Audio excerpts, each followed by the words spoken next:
Yo, yo, welcome to another edition of the Geeky Bros podcast. I'm your boy Tactics. It's your boy Darcy, your friendly neighborhood black man. And this is Big Keaton. How y'all doing? I'm gonna make it up every time, man. Every time I'm gonna have something different. Amazing. All right, so let's kick things off. Umar, what's on the agenda for today? We are going to be going in strong on the current rumors that Michael Keaton might actually return as Batman for upcoming films, potentially the Flash movie coming up. We'll also be talking about Joel Schumacher. He recently passed away at age 80, but mostly we'll be talking about his Batman legacy. And finally, it'll just nicely lead into our discussion about the first Batman franchise with Batman, Batman Returns, Batman Forever, and Batman and Robin. What we thought about it as kids, what we thought about it as adults. So yeah, how about we kick things off with the rumors of Michael Keaton. I found out this week that he's currently in talks. I haven't heard any specific deals or anything being set, but he's in talks to be in the Ezra Miller Flash movie, which will probably be the DC movie franchise version of Flashpoint. Mm-hmm. And the mild talk is that he would be the adult version of who he was, the old man version of the Bruce Wayne from the first two Burton films. Sweet. And potentially might be a mentor for Batgirl. Not sweet. What? Yeah.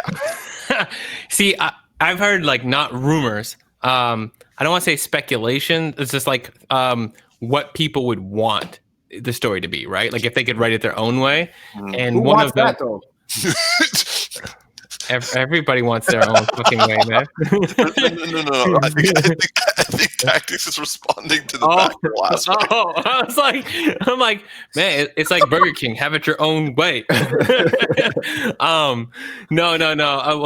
One of them was hoping that he'd be the older version to Terry McGinnis. Mm-hmm. Yeah, that's what we all want to see. That's what we've been campaigning for years. See, honestly, I'm gonna just say this, and it might be unpopular opinion, but I actually don't want Michael Keaton to come back for this movie because I want him to only come back for Batman Beyond and have it a Batman Beyond film where he's old man. Okay. I thought it was just gonna end at I don't want him to come back and then be like blasphemous. No.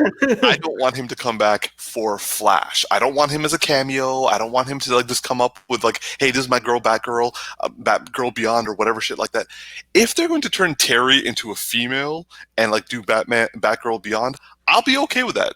But as long as it's its own film, I want an entire film of Michael Keaton being the proper Bruce Wayne, old man Bruce Wayne, with the with the proper origin story of Batman or Batgirl Beyond.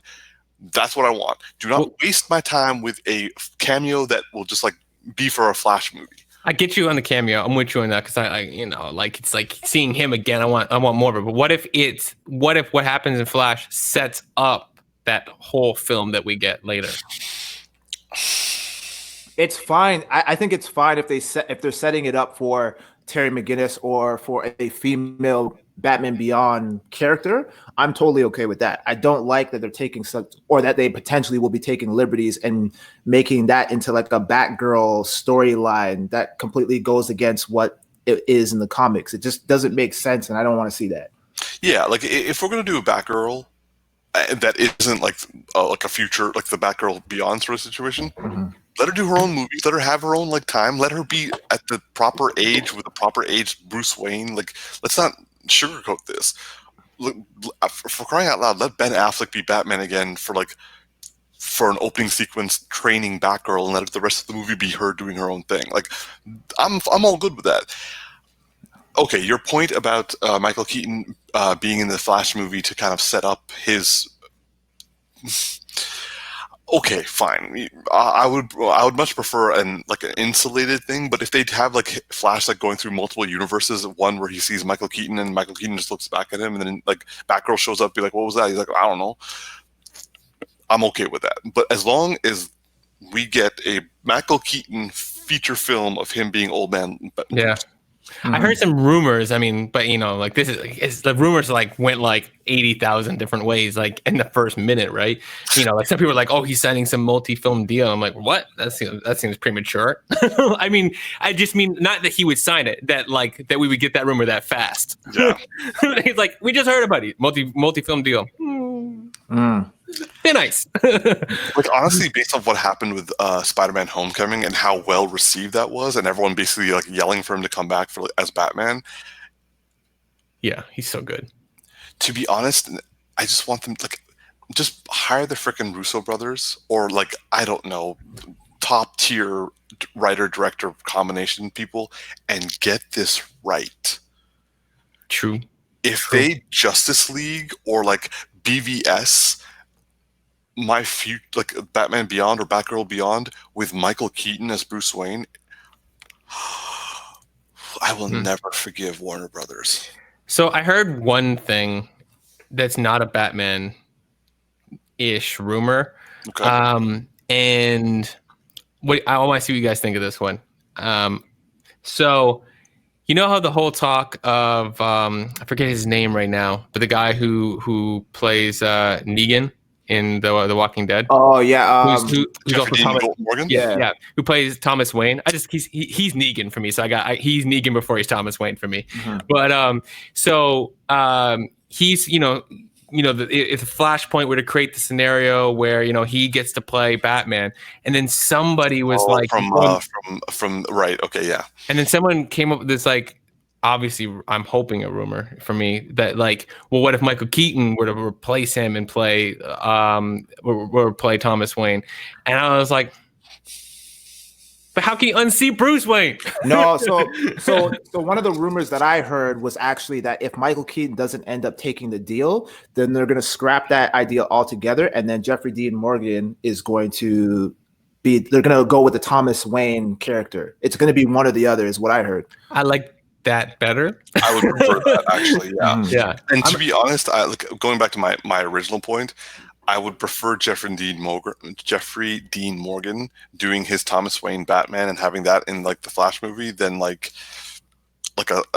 few seconds of Michael Keaton. But I kind of want to see it though, I kind of just, even if it's bad, I'm just to see him be Batman one more time, even just him in the suit. But you want to see him as Thomas Wayne? No, not that. I want to see him as Bruce Wayne. Okay, yeah.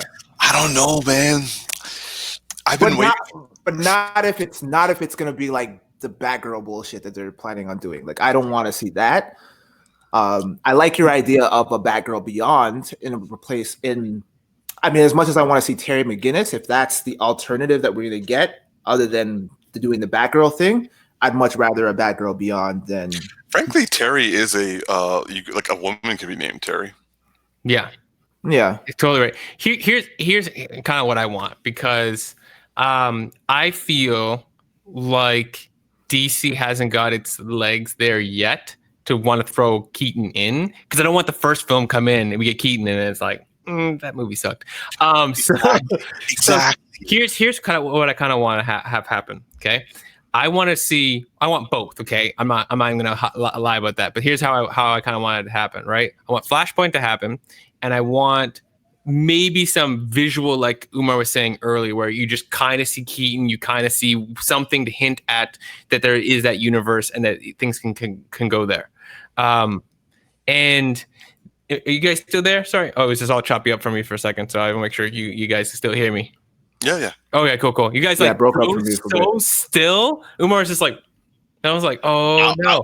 I was absorbing, man. I was absorbing. Nah, that's just how I always am, bro. No, the pandemic took out the internet. So okay, sorry. Back up. Okay, so you get to see a hint at Keaton, but you don't really get Keaton yet. And then, but the movie does focus on the Thomas Wayne story, right? So we get the whole story around Morgan, because I really want to see him play. I know he's passionate about it, and I really want to see him play it, right? He would be a good one. He'd be really good. And you get that film, And what the Flashpoint allows DC to do is set up some kind of, for me, I kind of want multiverse concept so that we can see all of these different Batmans that are apparently being planned all at the same time to kind of exist. And somehow they magically make it work and we feel all right with the multi-universe concept, right? Like they don't totally screw it up. It's like enough of something, right? They don't like go into depth where we're jumping back and forth. They just enough to explain to say, yeah, this movie exists over here and it's fine. Now we kind of connected them together. But then, then it hints at the Keaton one so that we can set up for the Keaton movie later. And I really want it to be, I kind of would like to see it as an origin to Batman Beyond that we didn't get in the cartoon. So we start and we get a little bit of almost like the Dark Knight Returns, the animated one. I always get the name wrong every time I think of it. Is it Dark Knight Returns? Which one? Like, which storyline?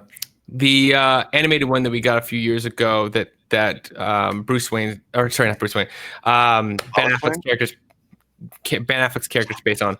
Yeah. Like the Dark Knight Returns. Yeah. So you know how like he's battered and beaten and brings in the Robin, kind of like just before we get Terry McGinnis. The reason we need Terry McGinnis, we get a little bit of Keaton and then the introduction of whoever Terry McGinnis ends up being. That's kind of how I want to see it. Umar's like, I hate you. I'm okay. T, how about yourself? What do you think? I mean, I'm kind of on board with that. It would make sense for Jeffrey Dean Morgan to be reintroduced because he's already been established in this universe already briefly. So it would make more sense for them to go that route with him rather than bringing in Michael Keaton. Although that would be like amazing fan service to have him back. But I think you're right, Umar, in the sense that if they're gonna bring back Keaton for like a universe, it has to be its own separate thing that they build on, and they kind of like start to set up for a Batman Beyond movie. Because I think we mentioned this last week. There's no point in trying to catch up to the MCU anymore. Just take storylines and establish individual stories, and then when you have like a good catalog of different movies, then you can start to think about merging the two and seeing how they kind of connect, right? Like I would love for them to build up to a Batman Beyond like trilogy of some sort. Yeah. You know what I mean?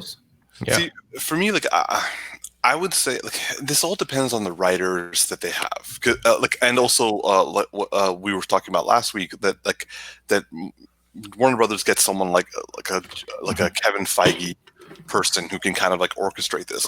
If they create a relatively open universe that is tied to let Flash be the connection to all the different universes. Let them one day come together in an infinite crisis.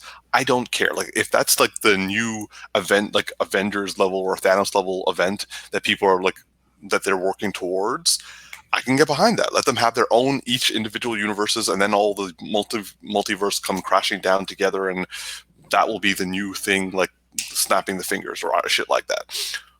Cool.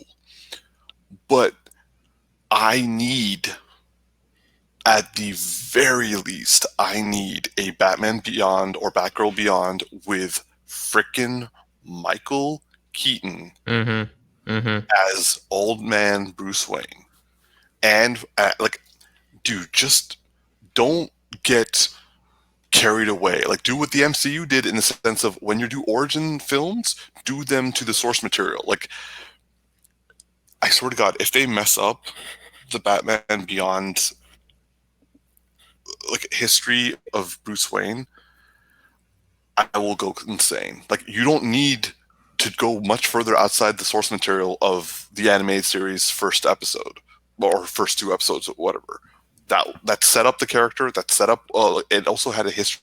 Like, the world has been saturated with Batman on, like, we've got the Tim Burton, Joel Schumacher, Christopher Nolan, and now also Zack Snyder. We got a whole, and also we're about to get Matt Reeves. We all know Batman, but not Batman Beyond. Like, I still don't think that's like very. But the thing is, like, everyone knows Bruce Wayne.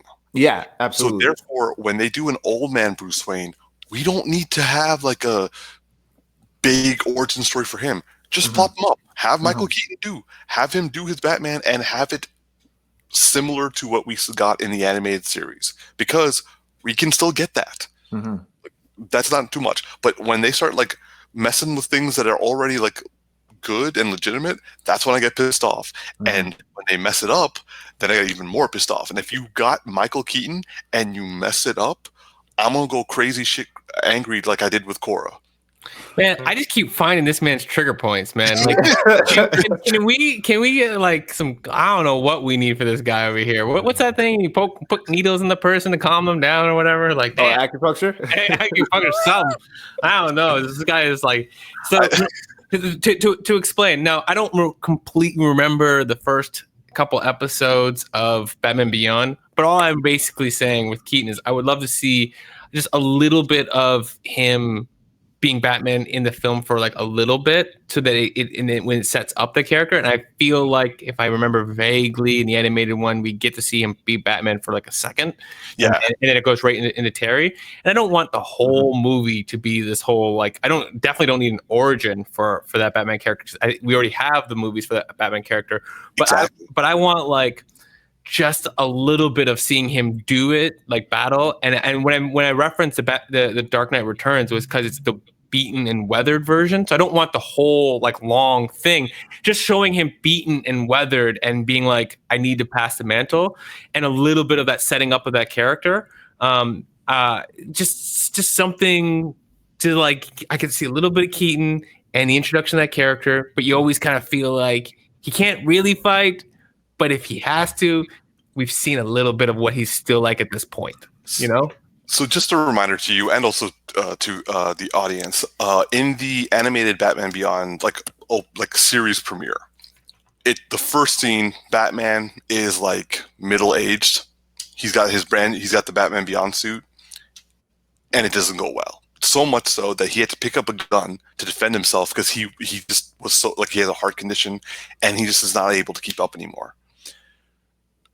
The fact that he had to pick up a gun in actual desperation to save his own life and to save the person he was trying to save was too much for him. He's like, I'm about to become what I've been fighting my whole life against.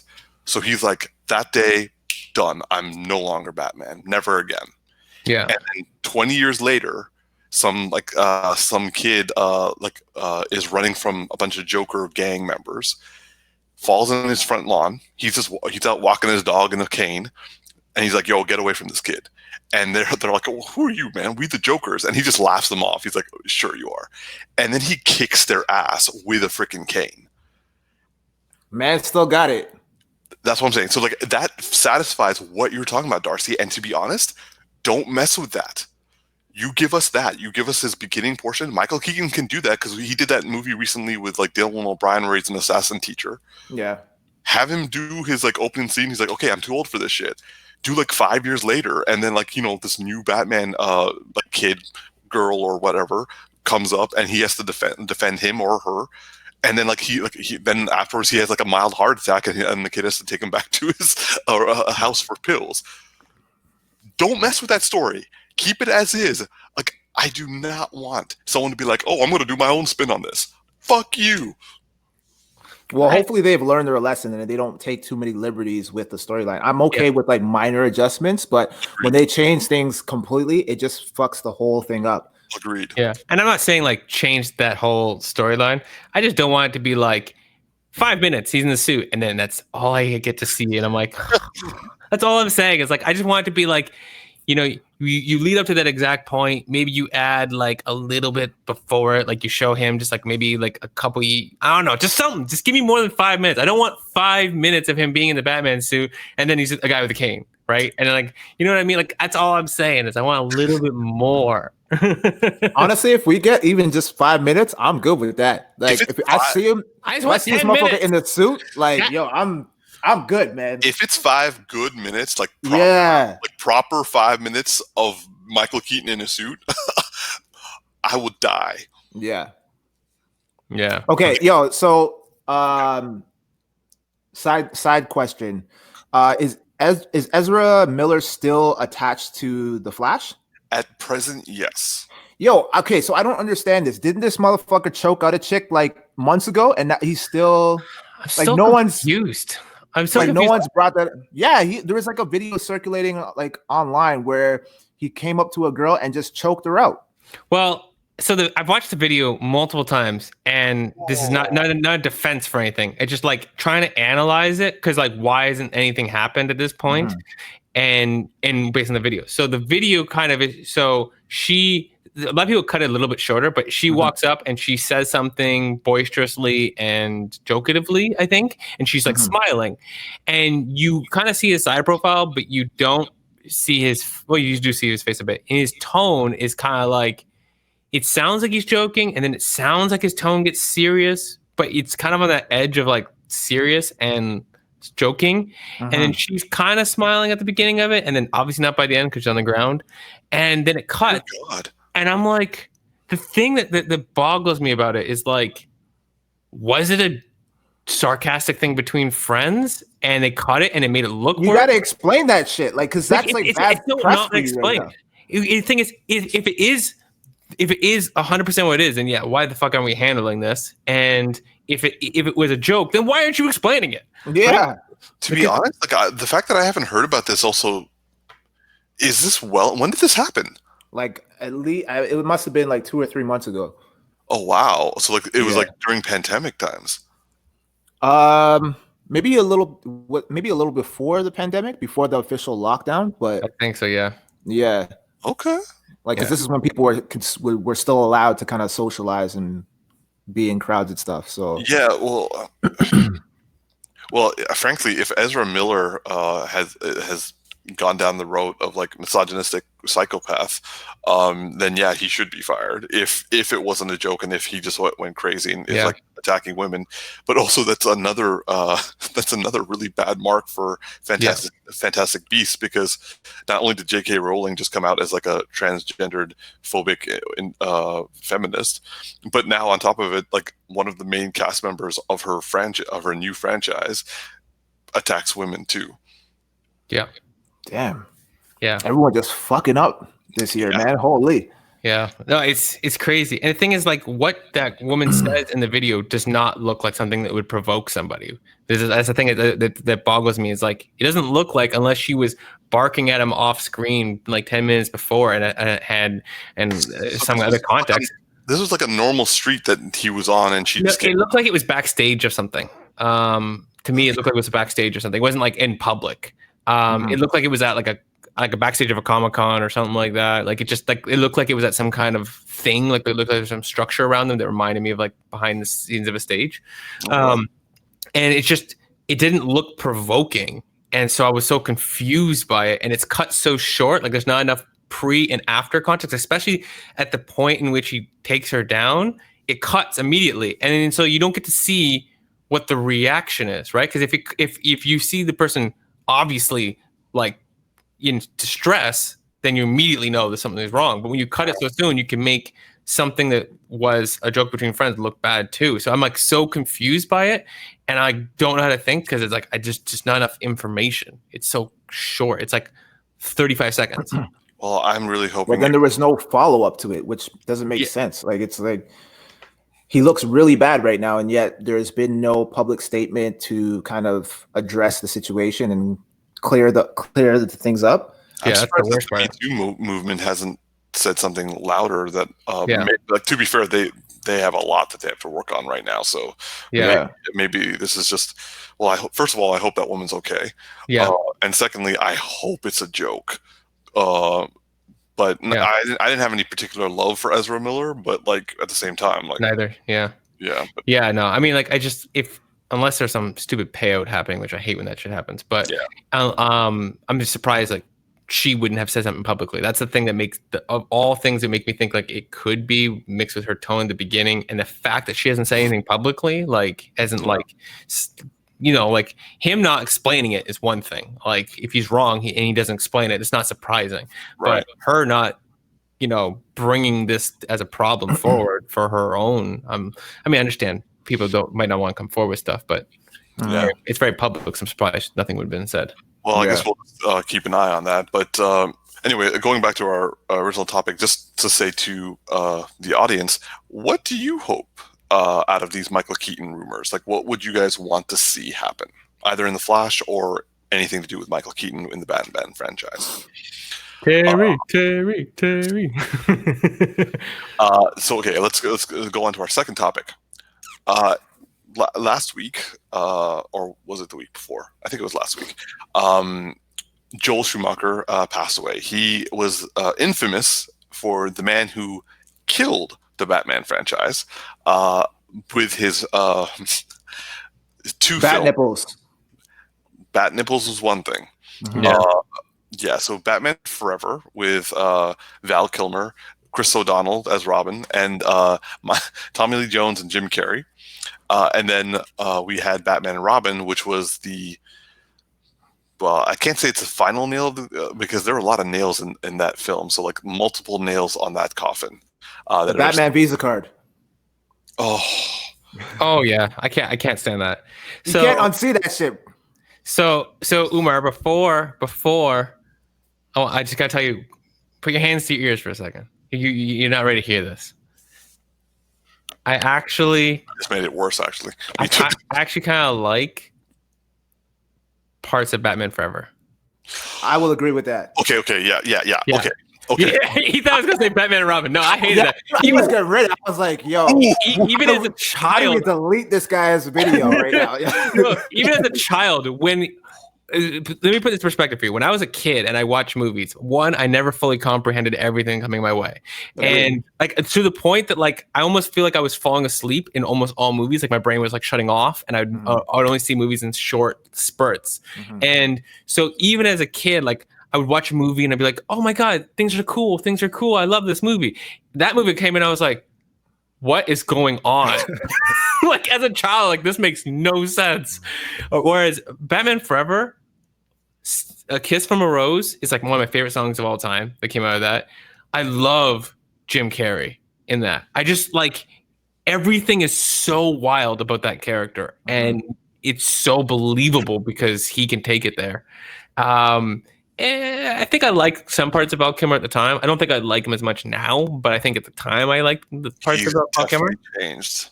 Yeah. Oh no, I don't mean him. I meant like if I rewatched the movie, gotcha. I don't know if I will like his character as much anymore. I think at the time I did, but at the time I feel like I was a kid, so you know. But for me, it was mostly Jim Carrey and that song and the whole final scene thing. I kind of liked it a little bit. All right, bro. I'm just gonna let this level with you. When I was a kid, I probably watched that movie like 20 to 30 times. Like, like it came out in '95. I was like 11. Like that was my shit. And I think Honest Trailers probably said it best. It's like it's the worst movie that you saw like 100 times. Because as an adult, as it got older, I was like, whoa. But at the time, I was like, yo, shit, that's awesome. Like the things that I liked, Nicole Kidman had my attention. Nice. I see that smile tactics. I see that smile. I'm not even gonna hide it, bro. I'm right there with you. She had me like technically speaking, if I remember correctly, she was borderline sexually harassing him. But like, I don't like. For me, I was just like, yo, it's a push-up bra. It's her hair. I'm good. But Kiss from a Rose and also U2's Thrill Kiss Me, Kill Me, Thrill Me. Something. Yeah. And then on top of which, I was a big Mask Liar Liar fan. So like Ace Ventura, like Jim Carrey was my boy. I just really enjoyed it. I really enjoyed him. I will admit, when I found out that Tommy Lee Jones actually despised him on set, kind of tore a bit of the magic. Did you hear about this? Yeah. Oh. No, but I'm not surprised. So basically, Jim Carrey goes up like he didn't know this. He just was like, "Hey, I'm doing my thing." He sees Tommy Lee Jones in like a restaurant while they're still filming. He goes over. He's like, "Yo, man, how you doing?" And Tommy Lee Jones like comes in for a hug and whispers in his ear, "I hate everything you represent." And then just like Jim Carrey was like, "Holy shit!" And he was like, "Why?" He's like, "I cannot stand your buffoonery." And I was like, "Oh." That's deep. Yeah. Deep. By the way, because you said it, I had to go take a Google at what Nicole Kidman looked like back in that movie. Some good gifs on the internet, by the way.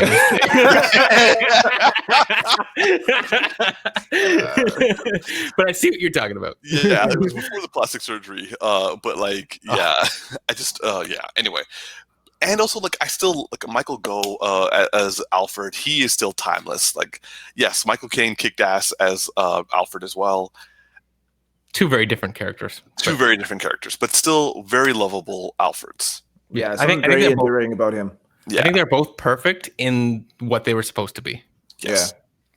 And what else? Like, I like the fact that there was a lot more action in this one, even though it was super campy. But like, as a kid, it's just I gave a lot of allowances. As an adult, I watched this. I was like, I remember every single line while watching this, and it makes me a little sad inside. But at the same time, I don't regret knowing every single line.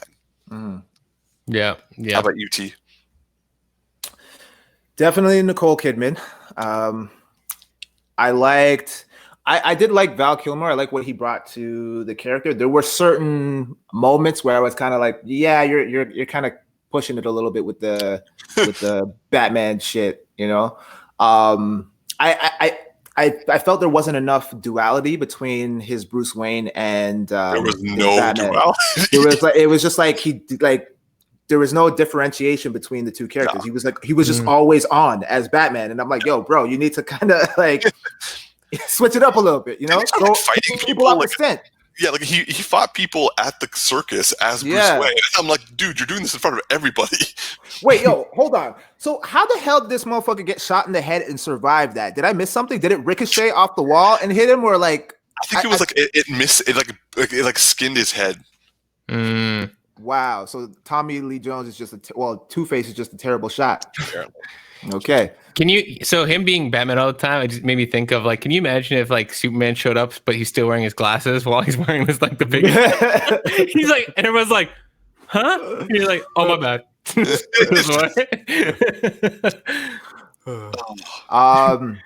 Yeah, so I like that. I liked Jim Carrey as the Riddler for sure. Caffeine will kill you. Yeah, I liked him when he turned into the Riddler. I didn't like so much his character as like Edward Nygma when he was kind of going off the rails and shit like that. There was a lot of campiness.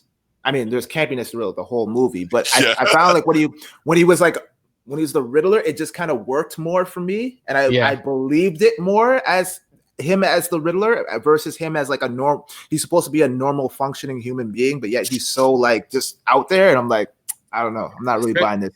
Especially at that time, Jim Carrey lived in the extremes and in his characters, and so he always was more believable in his extremes. I mean, he obviously can do dramatic acting, we've seen it, but yeah, he works way better in the extremes. So trying to like taper him to a normal person is like, no, it's not gonna work. Yeah, I just remember like even as a kid when you finally see his apartment just after he like quits after killing his boss, I was just like, that is a very narrow apartment. Yeah, and like he instead of a bed, he put like a dude like a question mark thing in there. I was like, why? There are a lot of question mark, man. Yeah. You know what? So the Riddler's apartment. And then the Fifth Element apartment, and then there's like an anime that all have like the same size like apartment. It's like one where it's all one giant like wall of like a TV. I forget which anime it is. Like I just saw it recently. Yeah, but like the Fifth Element in that apartment when I was growing up, I was like, these are the same apartment, just like upgraded for the future because it's so narrow. I was like, what's up with that? So Batman and Robin. Okay. Best part for me was the black and gray costume, and I'm totally kidding because I hate it. I was like, to be honest, I would say the only thing I liked Nightwing costume. Bro, I just remember this shit where they go like this. You remember that shit? Oh, and With the skates? skates. Oh, I hated that. I was like, what the fuck? Why are they skating? Why are they skating? Like why are they? Oh, no, I can't. You know, I would say actually the best thing from the whole movie is probably the design of the Nightwing costume. I'm just like looking at pictures right now. That costume is probably the best thing in the movie. And I'm not saying it's good. I'm saying it's the best thing in the movie. I don't think there was a Nightwing costume. There was. I Googled it. Are you sure it was Nightwing? Because he was called Robin the whole movie. He had like a Nightwing costume. It's like black with like red that goes like that. It looks more like Nightwing because the first one was like a Robin and it was like green pant. Well, I mean, the whole thing is like this weird leather thing, but it's like green with the red in the center. This one's actually like a black one with like some red on the sides. Oh no, that was from Batman and Batman Forever as well. Oh, then forget it. I got nothing. I'm just Googling it. I was like, I put Batman and Robin. It says Batman and Robin on ice. It's like the scene from when it's in this movie because I'm seeing the picture of him with the Batgirl in it as well. Okay. No, I know, but it's the same emblem that he uses. Oh, like okay. they just expanded it. Or actually, no, sorry, you're right. Because the first one was an R. Yeah. And then this is like a Nightwing costume. It's distinctly different. Cool. Yeah. It's the only thing I can give this movie credit for right now. Okay, I'm trying here. I'm trying to help it. Honestly, it's like pulling teeth to find anything positive out of that film because that film was like everyone on the film didn't even want to do it because they're just like, this is just bullshit. I will admit, Joel Schumacher did apologize for the film. That's not a good thing. Like when you have to do that or feel the need to. I got the apology. It came really late when I remember like the Batman anthology series like that Blu-ray was released. It was one of the special features. He was trying to describe why he did the things he did and blah blah blah blah blah. But then he was like, if I offended anyone with this, then I apologize. I was like, took you long enough. Yo, fun fact: you know that Marlon Wayans was supposed to be Robin? I did not know that. Interesting. Yeah, he was supposed to be Robin. So Tim Burton was supposed to do a third one, but then because of the whole McDonald's deal and like it being like parents complained that it was too dark or whatever, he got fired. And then he had originally casted Marlon Wayans to be in Batman Forever, but then when they switched over, Marlon Wayans got bought out, and then they replaced it. Joel Schumacher replaced him with Chris O'Donnell. Crazy shit, man. Yo, by the way, do y'all remember Blank Man? Blank Man, yes, I do. Blank Man, there it is. All right. Umar,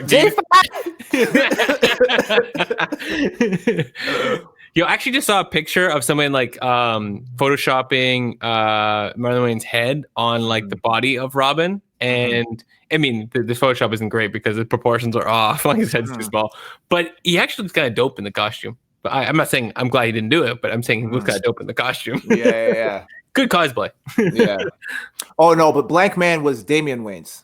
Oh yeah. I just once you made me think of the Wayans and a superhero, I gotta go Blank Man. There's like 16 of them, so it's like easy to mistake them. So.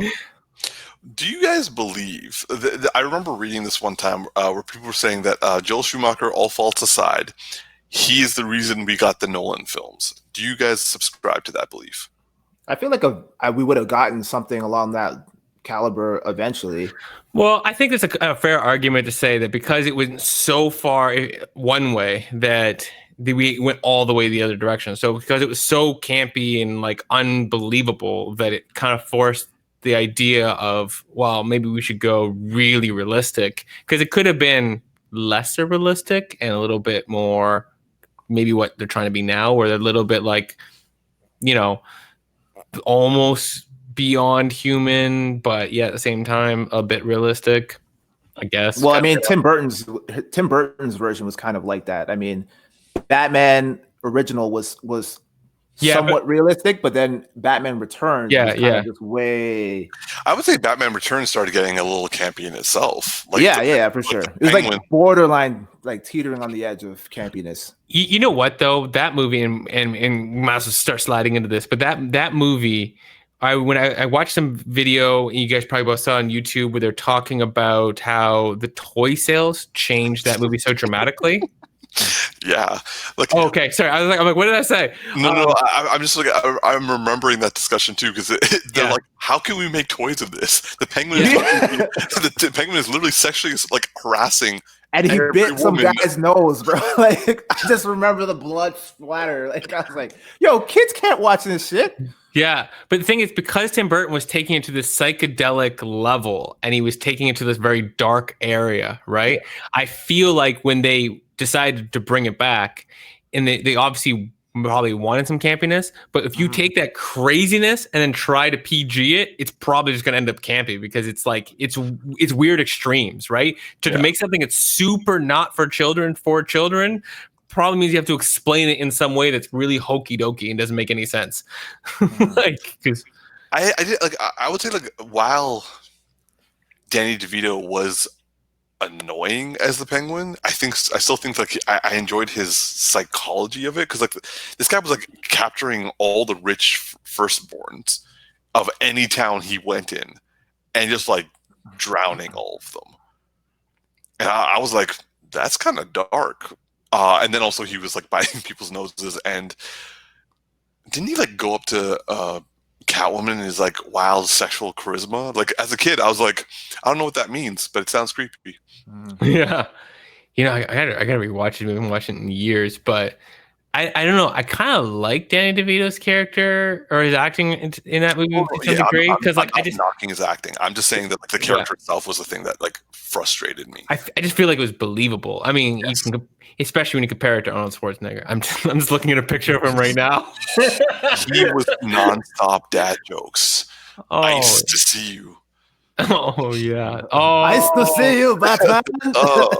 You're not sending me to the cooler. Oh, you know what killed the dinosaurs? The Ice Age. Oh, it's so bad. So bad. Like, honestly, I tried watching it recently. Like, I think it was like last year, just to like to see if it was so bad it was funny. It wasn't. It just was bad. Yeah. Also, why was it called Batman and Robin, and then we got Batgirl? Like, I still, I mean, it probably was explained in the movie, but I don't remember why it's called Batman and Robin at all. I don't remember why it's called Batman Forever, to be honest with you. I don't understand like why like Bane was in it and was a mindless dumbass. Oh, that really annoyed me as a child, and I didn't even know Bane. I didn't even know Bane much at all. I only seen pictures of him on comic books, and I didn't read the comic books, and I was like, that doesn't look right. Yeah. I don't know anything about it, but it looks wrong. I was like, this is boring. And then like when I found out what Bane actually was, I'm like, holy shit, they literally took out every interesting aspect of this guy. Like, this guy is supposed to be almost as intelligent as Batman, and they made him a mime. Yeah. A dumb mime. What do we want to do with Bane? The serum. All right, cool. That's the one trick pony. Like, yeah, no. And then Poison Ivy. Maybe she was the best actor in the whole movie. No, I recently watched it and I was like, oh, Uma, you're having. I can't remember. Oh yeah, and I just took a picture of it. Yeah, none of it's good. Yeah, yeah. Like you take Uma Thurman from like Batman Forever or Batman and Robin, and you compare it to like her role in Kill Bill, and it's just like just thinking that, or even night and day. Even Gattaca, it's just night and day, man. Yeah, like honestly, that movie probably made every single actor. It's kind of like it's like the prequels for Star Wars. How people said that like anyone who did a Star Wars movie with George Lucas as the director ended up having to prove to other people that they actually could act. I feel Batman and Robin did that for every single actor on there. To be fair, well, I think the only one who actually enjoyed themselves and actually was okay was Arnold Schwarzenegger. Well, yeah. Yeah, well, he was already a success before that, anyway. So no, I mean, and also, well, I can't think of his last name. George Clooney. Clooney, he's fine after that movie too. So he got a lot of flack for it, though. Yeah, like he got a lot of heat. But he's still a lot of movies after that, and he's like the richest man in Hollywood still, like insane. Like yeah, but I mean, because he had roles before that, like so he was already established. Like he had like what's that vampire movie that he was in? Yeah. Dusk from Dusk Till Dawn. Yeah. He was in ER for like ER, yeah. Yeah. You know what though? Like when I was a kid, and again, like not knowing things that we know now, like being able to look at a movie and going, well, they just totally screwed up. They didn't even do a proper 3-act structure or whatever. One thing I knew at that time is the girl from Clueless that they brought in. I was like, Oh, I love Alicia Silverstone. this is poor casting. Like, Yeah. I'm like as a child, I'm like, that's not right. I'm not like I saw. Well, Robin wasn't right either. So Yeah, But also, the thing was, I watched the first the Forever one, and as a kid, I just kind of accepted it, and like you know when you're a kid, you just accept things and go along with them. But that was like I feel like this movie was like the first time for me, I was like, yeah, some of these things just they're not right at all. But also, like, how is Alfred's niece from England? and doesn't speak a lick of it. Like, it doesn't have the accent at all. She's like a valley girl Yeah. from America. Like, how did that happen? Yeah. Oh, She's my niece, but she's not from around the way. Yeah. no, we picked her up out of the valley. Don't worry about it. Also, I have to admit, like she like I just remember one of my favorite questions of Batman Forever was every time someone, like literally anyone, can find the Batcave, but also his security was that it kept screaming "intruder alert" and then turned on everything in the Batcave. I was like, it's like intruder alert. Welcome to the Batcave, yo. yeah, exactly. And the second movie, like Batman and Robin did the same thing. She broke in, and an AI of Alfred then was like, "Who is this? Oh, I expected you to be here. Here's your new suit." What? No, but everyone was breaking in. Robin, like he broke in too, stole the Batmobile. Yeah, that's how you know you're qualified. If you can break in, you're joining the team. Oh, we knew you were coming. What size do you need? Yo, so then Riddler needs a job too. Then Yeah. I've always wondered how old was like Chris O'Donnell supposed to be, because he was clearly in his mid-20s when that movie was being filmed. yeah, why did he need to get adopted? Yo, get your own fucking house, bro. Like you're a grown ass man. Like, why am I adopted you? Get the fuck out of my house to get a job.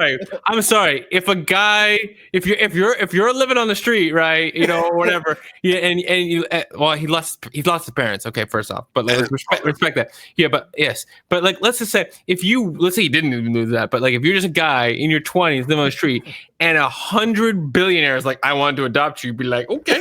Would I though? Because I'm like, what do I But need it's like, to do why? to stay It's like, here? why though? What's the benefit package look You're like? a grown ass man. Like, why do I need?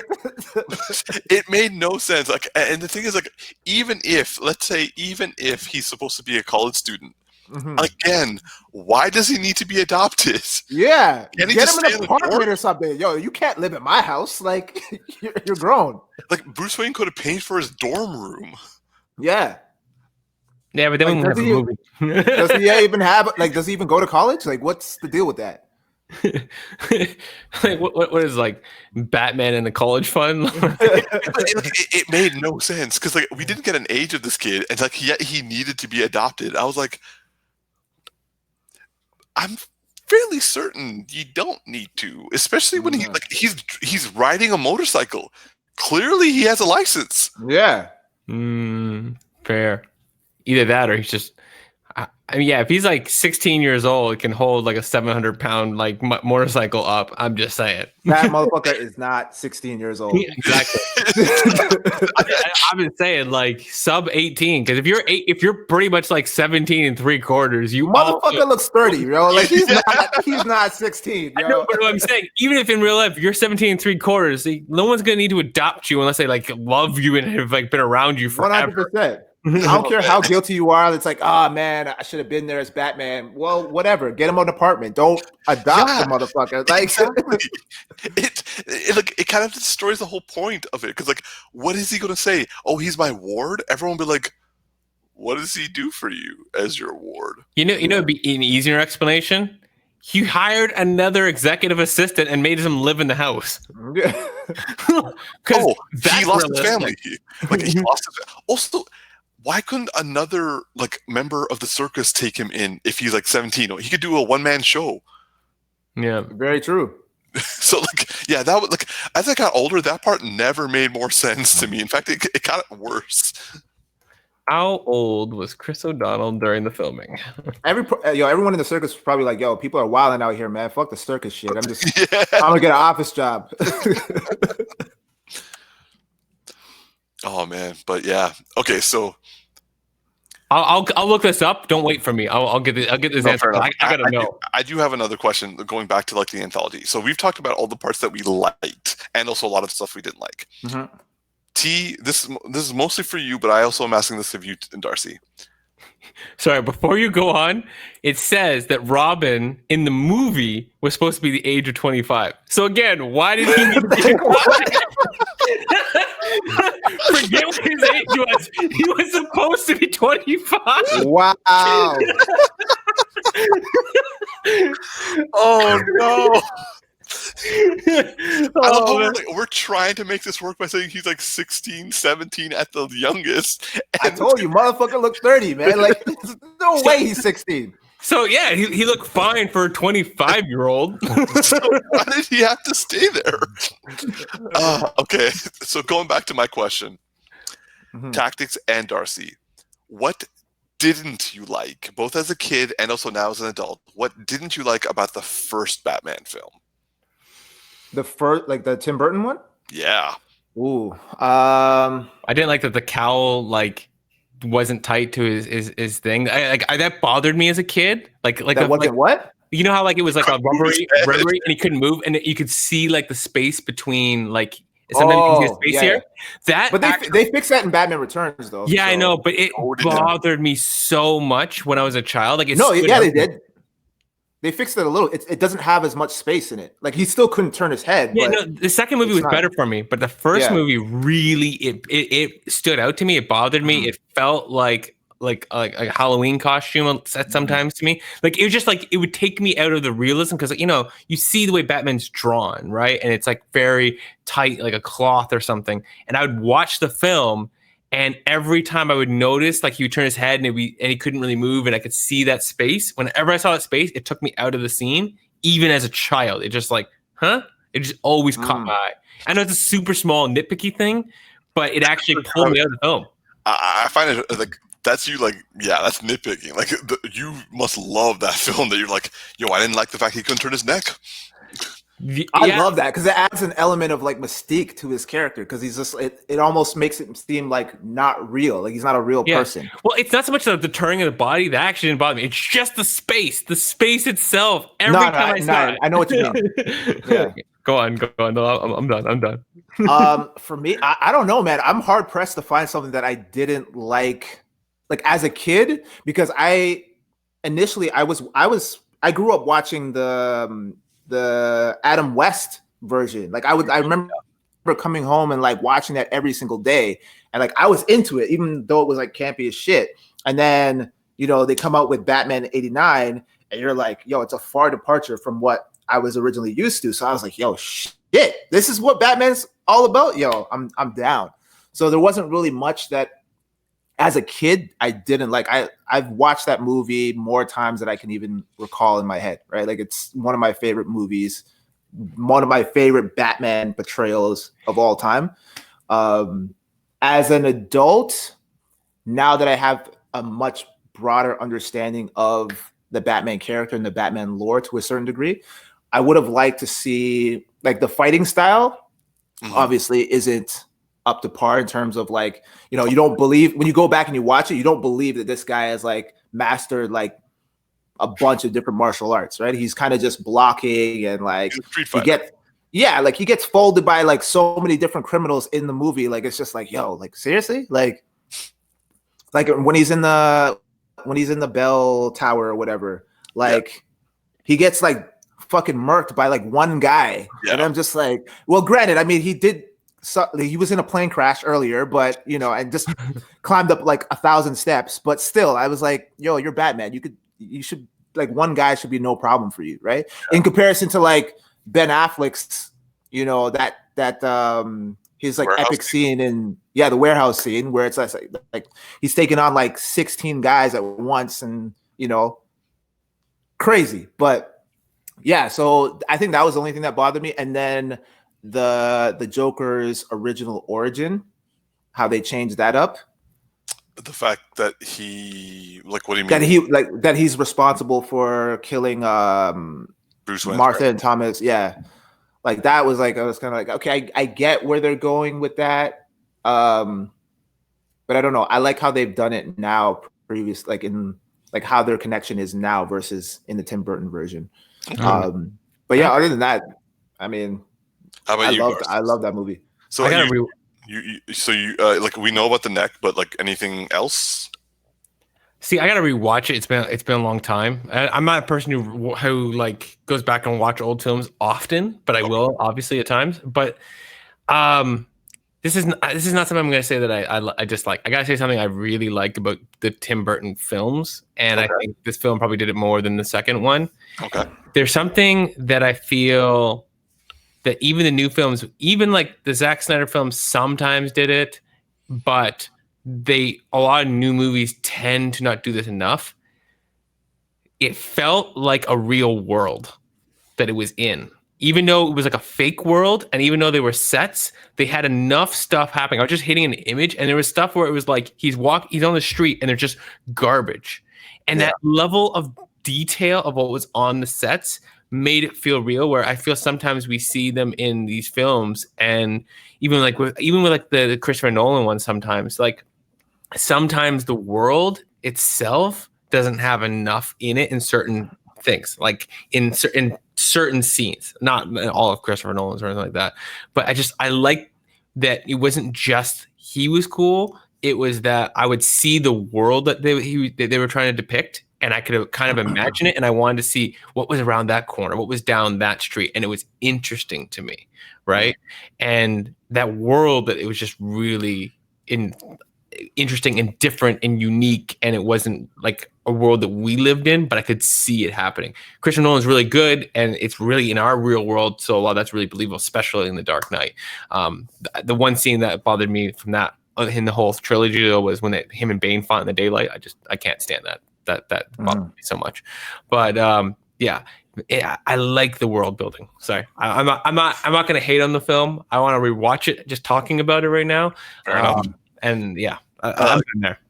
So for me, I would say, to answer my own question, I'm like you, Tactics. I don't think I had any complaints for the first movie when I watched it. Like, for me, I was just like, yo, this is the shit.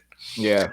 And then as I got older, I remember I was taking a cinema studies course in university, and they asked us to take like two movies of the same genre and do compare and contrast. So I did Superman 1978 and Batman 1989, and I compare and contrasted the two.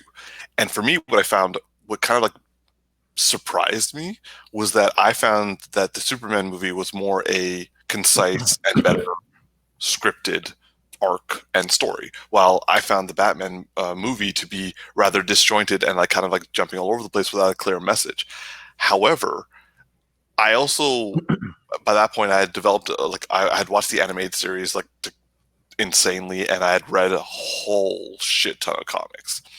So when I went back and watched Batman, and I was like, yo, he straight up killed everyone in that Aces Chemicals plant. Like, he straight up blew up an entire group of goons, and then he threw a guy off a building, and then he killed Joker. Yo, Batman's killing. I had no problems with that. Yo, sometimes things just have to be done, man. I would say as I got older, that was something that I had a problem with. Also, I didn't understand why he was like hanging upside down as a bat. Like, if he was trying to, like, basically the movie. Bro, okay, so it's an inversion. It's like inversion table, right? That's the only reason. It's not like people are trying to make it seem like it's like some weird shit or whatever. He's like some kind of mutant hanging upside down. It's good for your back, bro. Bro, I've done it. Yeah, that's all that was, man. I was like, as a kid, I thought it was cool, and then I was like, I want to look into that. Like, what's the purpose of that? And it's just an inversion to decompress your back. Yeah. So we can all put that shit to rest. It's not weird that he's doing it. Yo, why was his arm stretched out the way they were, and like, why was he swinging back and forth? because it helps decompress your spine. Yeah. Even the arm thing? Yeah. Yeah. So tactical. I have those boots that make you hang upside down. Darcy's used them. Yeah, I was gonna say, like, I put them on, and then you go into the gym on the pull-up bar, and you hook your feet into them. And when you're upside down, when you're swinging, you're creating weight and momentum, which would help pull your spine and decompress it. So Umar, get in the damn gym and shut up. I'm just glad I can finally make you guys trigger. like damn. Shredder ass motherfucker, man. That's barely even a trigger. That's barely even a trigger. You want to see a trigger? We can get happy. Yo, man, I'm just saying. All right. Well, I think we've ended on an appropriate topic. Oh yeah, we're gonna end on you want to see a trigger? We can get happy, man. Let's go.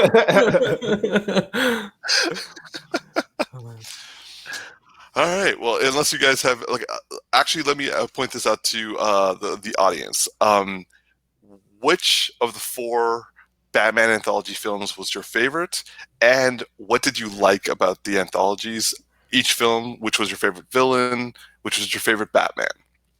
Also, were you a fan of Joel Schumacher or not? And if you liked Batman and Robin, I really want to see that comment.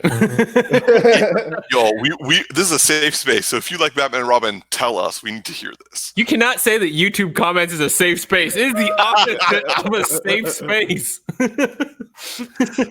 Well, anyway, be sure to like or subscribe to our channel, and thank you all for listening. Cool. All right, guys. I'm your boy Tactics. Your boy Darcy. This is Big Geek Umar. Live long and prosper, y'all. He doesn't know his own name. Peace out, everybody.